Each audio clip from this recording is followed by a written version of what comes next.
কারিগরি ত্রুটিতে air ambulance আসতে দেরি, ভোরে নয় শুক্রবার দিনে কোনো এক সময় লন্ডন নেওয়া হচ্ছে বেগম খালেদা জিয়াকে। সকালে দেশে পৌঁছাবেন তারেক পত্নী জুবায়েদা। কাতার রয়্যাল এয়ার অ্যাম্বুলেন্সের মাধ্যমে দেশনেত্রী বেগম খালেদা জিয়াকে লন্ডনে ওনাকে একটা নির্ধারিত হসপিটাল আমরা ঠিক করেছি, সেখানে আমরা ইনশাল্লাহ ওনাকে নিয়ে যাব। এতে আমাদের দলের ভারপ্রাপ্ত চেয়ারম্যান জনাব তারেক রহমান সাহেবও স্বীকৃতি জানিয়েছেন। এসএসএফ এর পরীক্ষামূলক হেলিকপ্টার মহড়া, সব ধরনের সহায়তা প্রস্তুত সরকার। পুরো পরিবার নয়, ভিভিআইপি প্রোটোকল পাচ্ছেন শুধু বেগম জিয়া। সরকারের পক্ষ থেকে ইতিমধ্যেই সব ধরনের সহযোগিতার আশ্বাস দেওয়া হয়েছে। এটা গেজেট একটা হয়েছে, এখনো পর্যন্ত এই সুবিধাটা কেবল বেগম খালেদা জিয়াকেই দেওয়া হচ্ছে।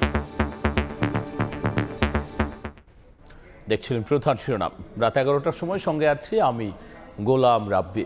এছাড়াও খেলাধুলার খবর নিয়ে খেলার সময় যুক্ত হবেন। রাব্বি, আপনাকে ধন্যবাদ।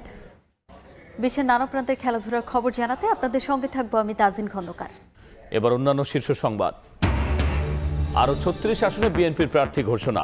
আলোচিত ঢাকা 10-এ মনোনয়ন পেলেন শেখ রবিউল, বরিশাল 3-এ জয়নুল। যথাসময়ে তফসিল চায় দলটি, অন্যথায় ভোট পেছানোর শঙ্কা। নব্য কোনো ফ্যাসিস্টকে বরদাস্ত করা হবে না, হুঁশিয়ারি জামায়াতের। ময়মনসিংহে 8 দলের বিভাগীয় সমাবেশ, শরিয়া আইনের পক্ষে ঐক্যবদ্ধ থাকার ঘোষণা। তফসিলের আগে 10 ডিসেম্বর রাষ্ট্রপতি সিইসি বৈঠক। নিরপেক্ষ থেকে উদাহরণ সৃষ্টি করতে পুলিশ সুপারদের আহ্বান, প্রধান উপদেষ্টার চ্যালেঞ্জ গ্রহণে প্রস্তুতির নির্দেশ। জুলাই আগস্ট হত্যা মামলায় জয়ের বিরুদ্ধে গ্রেফতারি পরোয়ানা, পলককে 10 ডিসেম্বর হাজির করার নির্দেশ। সালমান আনিসুলের বিরুদ্ধে অভিযোগ, আমলে নিলেন ট্রাইব্যুনাল। এবং আইসিসির গ্রেফতারি পরোয়ানা মাথায় নিয়েই ভারতে পুতিন, বিমানবন্দরে স্বাগত জানালেন নরেন্দ্র মোদী। নয়াদিল্লি পৌঁছানোর আগেই সামরিক চুক্তি অনুমোদন মস্কোর।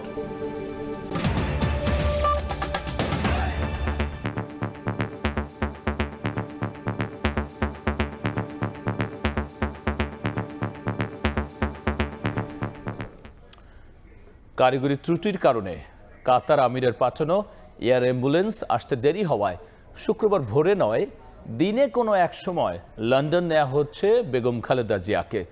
বিএনপির মিডিয়া সেলের পক্ষ থেকে এই তথ্য নিশ্চিত করা হয়। এদিকে বাংলাদেশ সময় রাত 12:30টায় লন্ডন থেকে দেশের উদ্দেশ্যে রওনা দেবেন তারেক পত্নী ডাক্তার জুবায়েদা রহমান। কাল সকাল 9:30টায় তার দেশে পৌঁছানোর কথা রয়েছে। বিমানবন্দর থেকে সরাসরি এভার কেয়ার হাসপাতালে যাবেন তিনি। পরে শাশুড়ি বেগম জিয়াকে নিয়ে লন্ডনের উদ্দেশ্যে রওনা দেওয়ার কথা রয়েছে ডাক্তার জুবায়েদার। হাসপাতালে চিকিৎসাধীন অসুস্থ বিএনপি চেয়ারপারসন বেগম খালেদা জিয়া উন্নত চিকিৎসায় যাচ্ছেন যুক্তরাজ্যে। সঙ্গী হচ্ছেন 2 পুত্রবধূ। ছোট ছেলের স্ত্রী সৈয়দা শামিলা রহমান শাশুড়ির সাথে থাকলেও লন্ডন থেকে শুক্রবার সকালে ঢাকায় এসে আবারও বেগম জিয়াকে সঙ্গে নিয়ে যুক্তরাজ্যের উদ্দেশ্যে রওনা দেবেন তারেক রহমানের সহধর্মিণী ডাক্তার জুবায়েদা রহমান। বাংলাদেশ সময় বৃহস্পতিবার দিবাগত রাত 12:30টায় বাংলাদেশ বিমানের একটি ফ্লাইটে ঢাকার উদ্দেশ্যে রওনা দেওয়ার কথা রয়েছে ডাক্তার জুবায়েদা রহমানের। সকাল 9:30টায় দেশে থাকার কথা রয়েছে তার। সেখান থেকে সরাসরি এভারকেয়ারে শাশুড়ির কাছে আসবেন তারেক পত্নী। তবে কাতারের আমিরের পাঠানো এয়ার অ্যাম্বুলেন্সে কারিগরি ত্রুটির কারণে শুক্রবার দিনের কোনো এক সময় ঢাকা ছাড়ার কথা রয়েছে সাবেক প্রধানমন্ত্রী বেগম জিয়ার। এবার তার সফরসঙ্গী হচ্ছেন মেডিকেল বোর্ডের চিকিৎসকরা ছাড়াও 17 জন। এদিকে বৃহস্পতিবারও বেগম জিয়ার চিকিৎসা পর্যবেক্ষণ করেন যুক্তরাজ্য ও চীন থেকে আসা বিশেষজ্ঞ চিকিৎসক দল। এর আগে দুপুরে বেগম জিয়ার ব্যক্তিগত চিকিৎসক AZM জাহিদ হোসেন জানিয়েছিলেন শুক্রবার লন্ডন যাচ্ছেন বিএনপি নেত্রী। বেগম জিয়ার চিকিৎসায় সহযোগিতার জন্য সবার প্রতি কৃতজ্ঞতা জানিয়ে আবারও দোয়া চান ডাক্তার জাহিদ। আশা প্রকাশ করেন আবারও সুস্থ হয়ে দেশবাসীর কাছে ফিরে আসবেন বিএনপি চেয়ারপারসন। বিশেষজ্ঞ চিকিৎসকদের সমন্বয়ে গঠিত মেডিকেল বোর্ডের সর্বসম্মত সিদ্ধান্ত মোতাবেক যদি সব কিছু ঠিক থাকে, আমরা কাতার রয়্যাল এয়ার অ্যাম্বুলেন্সের মাধ্যমে দেশনেত্রী বেগম খালেদা জিয়াকে ইউকেতে অর্থাৎ লন্ডনে ওনাকে একটা নির্ধারিত হসপিটাল আমরা ঠিক করেছি, সেখানে আমরা ইনশাল্লাহ ওনাকে নিয়ে যাব। আপনারা অনেক দোয়া করেছেন, সেজন্য আমরা কৃতজ্ঞ। আপনাদের এই দোয়াই ইনশাল্লাহ দেশনেত্রী বেগম খালেদা জিয়াকে সুস্থ করে তুলবে। দুপুরে গুলশানে বিএনপি চেয়ারপারসনের কার্যালয়ে সংবাদ সম্মেলনে দলের মহাসচিব মির্জা ফখরুল ইসলাম আলমগীর জানান, বেগম জিয়াকে চিকিৎসার জন্য বিদেশে নেয়ার বিষয়ে মেডিকেল বোর্ডের সিদ্ধান্তে সম্মতি দিয়েছেন দলের ভারপ্রাপ্ত চেয়ারম্যান তারেক রহমান। যুক্তরাজ্য থেকে এসেছিলেন ডক্টর রিচার্ড, এবং আপনার চীন থেকে দুটি টিম এসেছিল, তারা এবং আমাদের স্থানীয় ডক্টররা in consultation with UK doctors এবং ইউএসএর জন হপকিন্সের হসপিটাল ডাক্তারের সঙ্গে পরামর্শ করে তারা আমাদের দেশনেত্রী বেগম খালেদা জিয়াকে যুক্তরাজ্যের একটি উন্নত হাসপাতালে নেওয়ার সিদ্ধান্ত নিয়েছেন। এতে আমাদের দলের ভারপ্রাপ্ত চেয়ারম্যান জনাব তারেক রহমান সাহেবও স্বীকৃতি জানিয়েছেন। গত 23 নভেম্বর থেকে রাজধানীর এভারকেয়ার হাসপাতালে চিকিৎসাধীন রয়েছেন সাবেক প্রধানমন্ত্রী বেগম খালেদা জিয়া। অবস্থার অবনতি হলে গত 27 নভেম্বর তাকে নেওয়া হয় সিসিইউতে। আহমেদ সালেহিন, সময় সংবাদ, ঢাকা। এই মুহূর্তে এভারকেয়ার হাসপাতালে সামনে আছেন সহকর্মী আহমেদ সালেহিন। সবশেষ জানতে সরাসরি যাচ্ছি তার কাছে। সাবেক প্রধানমন্ত্রী বিএনপি চেয়ারপারসন বেগম খালেদা জিয়া আপনারা জানেন যে অসুস্থ হয়ে রাজধানী এভারকেয়ার হাসপাতালে ভর্তি রয়েছেন, এবং ইতিমধ্যে এটাও জানা গেছে যে বেগম জিয়াকে আজকে আগামীকাল অর্থাৎ আগামীকাল ভোর নাগাদ তাকে লন্ডনে নিয়ে যাওয়া হবে উন্নত চিকিৎসার জন্য, কিন্তু সেটি ভোরে হচ্ছে না। যে কারণটি হচ্ছে তাকে যেই কাতারের আমিরের পাঠানো এয়ার অ্যাম্বুলেন্সটি আসার কথা ছিল সেটি কিন্তু কারিগরি ত্রুটির কারণে কিছুটা বিলম্বিত হচ্ছে। ঢাকা আসতে তার দেরি হবে সেই প্লেনটির, এবং যেই কারণে বেগম জিয়ার যাত্রাও কিছুটা বিলম্বিত হবে, এবং সেটি হয়তো কালকে দিনের কোনো এক সময়ে তাকে নিয়ে যাওয়া হবে লন্ডনের উদ্দেশ্যে তার উন্নত চিকিৎসার জন্য। এর মধ্যে নতুন তথ্য আমরা আগে জানাচ্ছিলাম যে তারেক রহমানের স্ত্রী অর্থাৎ বেগম জিয়ার বড় ছেলের স্ত্রী ডাক্তার জুবাইদা রহমান, তিনি লন্ডন থেকে ঢাকায় আসছেন, এবং তিনি আসার পরে আগামীকাল সকাল 9:30 নাগাদ তিনি ঢাকায় আসবেন। তিনি আসার পরে সরাসরি এভারকেয়ার হাসপাতালে এসে বেগম জিয়াকে নিয়ে তিনি আবারও লন্ডনের উদ্দেশ্যে রওনা করবেন। আমরা ইতিমধ্যে জানতে পেরেছি ইতিমধ্যে লন্ডনের হিথ্রো বিমানবন্দরে জুবাইদা রহমান তিনি চেক ইন করছেন, এবং কিছুক্ষণের মধ্যেই অর্থাৎ রাত 12:30টায় তার ফ্লাইটটি রয়েছে, বাংলাদেশ বিমানের যে ফ্লাইটটি রয়েছে সেই বাংলাদেশ বিমানের ফ্লাইটে করে তিনি ঢাকার উদ্দেশ্যে রওনা দেবেন, অর্থাৎ রাত 12:30 বাংলাদেশ সময়, এবং লন্ডন সময় সন্ধ্যা 6:30টায় জুবাইদা রহমান তিনি লন্ডন থেকে রওনা দিবেন ঢাকার উদ্দেশ্যে, এবং তিনি ঢাকায় এসে পৌঁছাবেন শুক্রবার সকাল বাংলাদেশ সময় সকাল 9:30টায়। এবং তিনি আসার পরেই আসলে মূলত বেগম জিয়াকে নেওয়ার একটা প্রস্তুতি থাকবে, তাকে নিয়ে আবার তিনি লন্ডনের উদ্দেশ্যে রওনা দিবেন, সেটি কিন্তু আমরা জানতে পেরেছি। আপনারা জানেন যে বেগম জিয়া গত 23 নভেম্বর রাজধানীর এভারকেয়ার হাসপাতালে ভর্তি হয়েছিলেন শারীরিক অবস্থার অবনতি হলে, এবং তার থেকে বেশি অবনতি হলে তাকে 27 নভেম্বর তাকে সিসিইউতে ভর্তি করা হয়, এবং তারপর থেকে আজকে 8ম দিন চলছে তিনি সিসিইউতে কিন্তু রয়েছেন। এর আগে আমরা জানতে পেরেছিলাম তার চিকিৎসকরা বলেছিলেন তার অবস্থা যদি স্টেবল হয় তাহলে হয়তো তাকে লন্ডনে নিয়ে যাওয়া হবে বা বিদেশে চিকিৎসার জন্য নিয়ে যাওয়া হবে, সেটি কিন্তু বলছিলেন। এর মধ্যে কিন্তু বিশেষজ্ঞ চিকিৎসক দল বিদেশ থেকে কয়েকটি জায়গা থেকে লন্ডন এবং চীন থেকে কিন্তু এসেছে, এবং তারা কিন্তু পর্যবেক্ষণ করেছেন এবং তারাই সিদ্ধান্ত দিয়েছেন, মেডিকেল বোর্ড সহ সিদ্ধান্ত নিয়েই মূলত সিদ্ধান্ত হয় যে তিনি যুক্তরাজ্যে যাবেন, যেখানে এর আগেও তিনি লন্ডন ক্লিনিকে চিকিৎসা নিয়েছিলেন। গত জানুয়ারিতে তিনি গিয়েছিলেন এবং 4 মাস লন্ডনে থেকে চিকিৎসা নিয়েছিলেন, তারপর তিনি দেশে ফিরে এসেছিলেন। তো এই ছিল আমার কাছে রাজধানীর এভারকেয়ার হাসপাতালে বেগম জিয়ার চিকিৎসা এবং তার লন্ডন যাত্রার সবশেষ খবর। বেগম জিয়ার চিকিৎসার সবশেষ নিয়ে আমরা সরাসরি ছিলাম এভারকেয়ার হাসপাতালের সামনে। এদিকে এসএসএফ বা ভিভিআইপি প্রোটোকল দেওয়া হয়েছে কেবল বেগম খালেদা জিয়াকে। এই সুবিধা তার পরিবারের অন্য সদস্যদের জন্য নয় বলে জানিয়েছেন বন পরিবেশ উপদেষ্টা সৈয়দা রিজওয়ানা হাসান।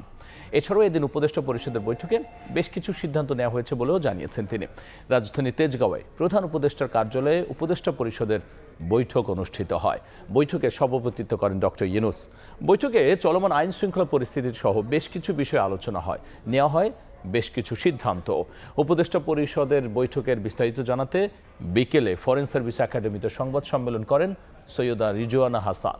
এ সময় প্রধান উপদেষ্টার উপপ্রেস সচিব আজাদ মজুমদার বলেন, বেগম জিয়ার চিকিৎসার জন্য সরকার সব ধরনের সহায়তা দিচ্ছে। আজকে কতগুলো আইন আরেকটা হচ্ছে, এবার আপনারা জানেন যে এটা গেজেট একটা হয়েছে, এখনো পর্যন্ত এই সুবিধাটা কেবল বেগম খালেদা জিয়াকেই দেওয়া হচ্ছে। সরকারের পক্ষ থেকে ইতিমধ্যেই সব ধরনের সহযোগিতার আশ্বাস দেওয়া হয়েছে। বিএনপির পক্ষ থেকে যদি আনুষ্ঠানিকভাবে কোনো সহযোগিতা চাওয়া হয় সেটা সরকার করবে। আর যেহেতু সরকার আমাকে ইতিমধ্যে বিবিআইপি ঘোষণা করেছে, ওনার আইন অনুযায়ী যে সুযোগ সুবিধা প্রাপ্য, সহযোগিতা প্রাপ্য সবগুলোই আমাকে দেওয়া হবে। ত্রয়োদশ জাতীয় সংসদ নির্বাচনে ফাঁকা রাখা 63টি আসনের মধ্যে 36টি আসনে প্রার্থীর নাম ঘোষণা করেছে বিএনপি। আলোচিত ঢাকা 10 আসনে এ মনোনয়ন পেয়েছেন শেখ রবিউল। বরিশাল 3-এ অ্যাডভোকেট জয়নুল আবেদিন। গুলশানে সংবাদ সম্মেলনে তালিকা প্রকাশ করেন বিএনপির মহাসচিব। এদিকে বিকেলে প্রধান নির্বাচন কমিশনারের সঙ্গে বৈঠক শেষে নজরুল ইসলাম খান বলেছেন, যথাসময়ে জাতীয় নির্বাচনের তফসিল চায় বিএনপি। জাতীয় নির্বাচনকে সামনে রেখে 237টি আসনে গেল 3 নভেম্বর প্রাথমিক তালিকা ঘোষণা করে বিএনপি। 63টি আসন ফাঁকা রাখার পেছনের কারণ নিয়ে রাজনৈতিক পরিমণ্ডলে চলে নানা আলোচনা। এর মধ্যেই বৃহস্পতিবার বিকালে গুলশানে বিএনপি চেয়ারপারসনের কার্যালয়ে আরও 36টি আসনের প্রার্থী ঘোষণা করেন দলটির মহাসচিব মির্জা ফখরুল ইসলাম আলমগীর। 36টি আসনে আমরা আপনার নাম ঘোষণা করছি এবং আরও অনেকগুলো থেকে যাচ্ছে বোধহয়। সেগুলো হচ্ছে আপনার আমাদের অ্যালায়েন্সের সঙ্গে যারা আছেন তাদেরগুলো, এবং আমাদের 2-1টা আপনার ডিসিশন হবে, সেগুলো আমরা আরও পরে ঘোষণা করব। ঢাকা 7, 9, 10, 18-র মতো গুরুত্বপূর্ণ আসনে প্রার্থীদের নাম ঘোষণা করেন বিএনপি মহাসচিব। আলোচিত ঢাকা 10 আসনে মনোনয়ন পেয়েছেন শেখ রবিউল আলম। বরিশাল 3-এ অ্যাডভোকেট জয়নুল আবেদিন। টাঙ্গাইল 5 আসনে সুলতান সালাউদ্দিন টুকুর নাম ঘোষণা করা হয়। এছাড়াও হবিগঞ্জ 1 আসনে রেজা কিবরিয়া এবং মাদারীপুর 1 আসনে আগের প্রার্থীর পরিবর্তন এনেছে বিএনপি। ঢাকা 7 হামিদুর রহমান, ঢাকা 9 হাবিবুর রশিদ, ঢাকা 10 শেখ রবিউল আলম, ঢাকা 18 SM জাহাঙ্গীর হোসেন, গাজীপুর 1 মোহাম্মদ মুজিবুর রহমান। এদিন বিকেলে রাজধানীর আগারগাঁওয়ে প্রধান নির্বাচন কমিশনার AMM নাসির উদ্দিনের সঙ্গে বৈঠক শেষে বিএনপির স্থায়ী কমিটির সদস্য নজরুল ইসলাম খান বলেন, যথাসময়ে জাতীয় নির্বাচনের তফসিল চায় বিএনপি। আমরা যথাসময়ে নির্বাচন হোক, যেটা ঘোষণা হয়েছে সেই অনুযায়ী, এবং সে কারণে যখন তফসিল ঘোষণা করার কথা, এটা যদি বিলম্বিত করার কথা বলি তাহলে তো নির্বাচন বিলম্বিত করার কথা বলা হবে। আমরা এটা ওইভাবে বলার কোনো সিদ্ধান্ত আমাদের দলের নেই। অনিবার্য কারণ ছাড়া ভোট প্রক্রিয়া থেকে বিএনপি সরে আসতে চায় না বলেও জানান দলের এই শীর্ষ নেতা। শাবাব ওয়াসি, সময় সংবাদ, ঢাকা। বাংলাদেশের নাগরিক। নব্য কোনো ফ্যাসিস্টকে বরদাস্ত করা হবে না বলে হুঁশিয়ারি উচ্চারণ করেছেন জামায়াত নেতারা। 8 দলের সমাবেশে বক্তারা শরিয়া আইনের পক্ষে ঐক্যবদ্ধ থাকার ঘোষণা দেন। দুপুরে ময়মনসিংহ নগরীর সার্কিট হাউস মাঠে সমমান 8 দলের বিভাগীয় সমাবেশ হয়। এতে প্রধান অতিথি ছিলেন জামায়াতে ইসলামীর নায়েবে আমির অধ্যাপক মুজিবুর রহমান।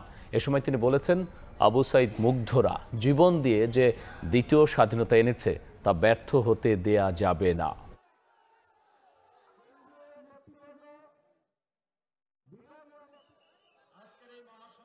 বিএনপিকেও বলতে চাই, আপনারাও বসে,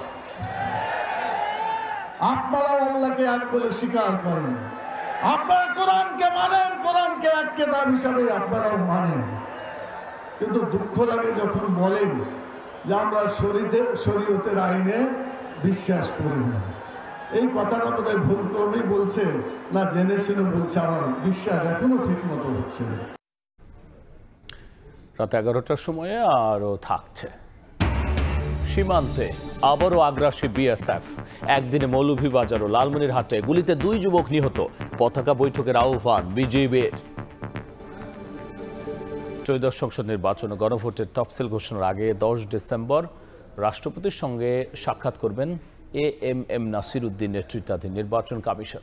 বৃহস্পতিবার কমিশন সচিব এই তথ্য নিশ্চিত করেন। জাতীয় নির্বাচন ও গণভোটের তফসিল ঘোষণার জন্য রাষ্ট্রপতির সঙ্গে সাক্ষাৎ করতে 10 বা 11 তারিখ সময় চেয়ে চিঠি দেয় নির্বাচন কমিশন। প্রথা অনুযায়ী রাষ্ট্রপতির সঙ্গে তফসিল ঘোষণার আগে দেখা করে তফসিল চূড়ান্ত করা হয়। এর আগে ডিসেম্বরের 2য় সপ্তাহে তফসিল হবে বলে জানান প্রধান উপদেষ্টা এবং প্রধান নির্বাচন কমিশনার।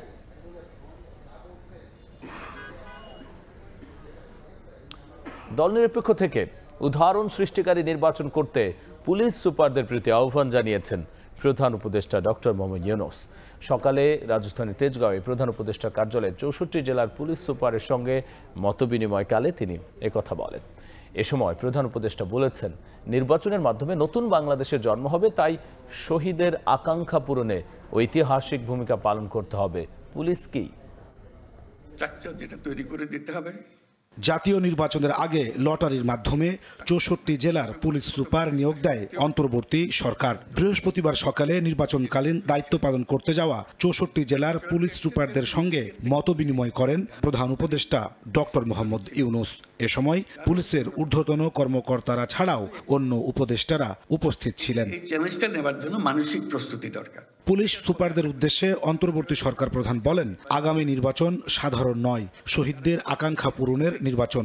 দল নিরপেক্ষ থেকে উদাহরণ সৃষ্টিকারী নির্বাচন করতে পুলিশ কর্মকর্তাদের নির্দেশনা দেন তিনি। কোন রকমের বায়াস যেন এটার মধ্যে না ঢোকে। অনেক সময় শত প্রচেষ্টা সত্ত্বেও বায়াস ঢুকে পড়ে। যেটুকু সময় নির্বাচনে, মাত্র ফেব্রুয়ারি মাসে নির্বাচন হবে, এটার গুরুত্ব এত বেশি, প্রতিদিন তোমাকে চিন্তা করতে হবে যে আজকে আমার কি দায়িত্ব, কি করবো আমি। এটাকে সর্বাঙ্গ সুন্দর নির্বাচন করার জন্য, মজবুত নির্বাচন করার জন্য, সবাইকে বোঝানোর জন্য। প্রধান উপদেষ্টা বলেন, আগামী নির্বাচনের মাধ্যমে নতুন বাংলাদেশের জন্ম হবে, তাই পুলিশকে ঐতিহাসিক ভূমিকা পালনে চ্যালেঞ্জ গ্রহণের জন্য মানসিকভাবে প্রস্তুতি নেওয়ার আহ্বান জানান তিনি। সবাই একমত হবে যে আমরা একটা নতুন বাংলাদেশ গড়ার জন্য আমরা আজকে তার জন্ম দেওয়ার মুহূর্তে এসেছি, সেই জন্মটা লাভ করবে। আগে একটা স্বপ্ন দেখেছিল গণঅভ্যুত্থানের মাধ্যমে, আজকে বাস্তবের পথের মধ্যে আমরা তাকে উঠিয়ে দিচ্ছি। সেই নির্বাচনের মাধ্যমে আমরা যেন অগ্রসর হতে পারি। দায়িত্ব পালনকালে পুলিশ কর্মকর্তাদের শহীদ আনাসের আত্মত্যাগের কথা স্মরণ রাখার পরামর্শ দেন প্রধান উপদেষ্টা। সে আনাজের বক্তব্য আমাদের কর্তব্য ঠিক করে দিয়ে গেছে। নাজমুস সালেহী, সময় সংবাদ, ঢাকা। আসন্ন রমজানে দেশে সব ধরনের ভোগ্যপণ্যের দাম গেল বছরের তুলনায় স্থিতিশীল থাকবে বলে আশ্বাস দিয়েছেন খাতুনগঞ্জের ব্যবসায়ীরা।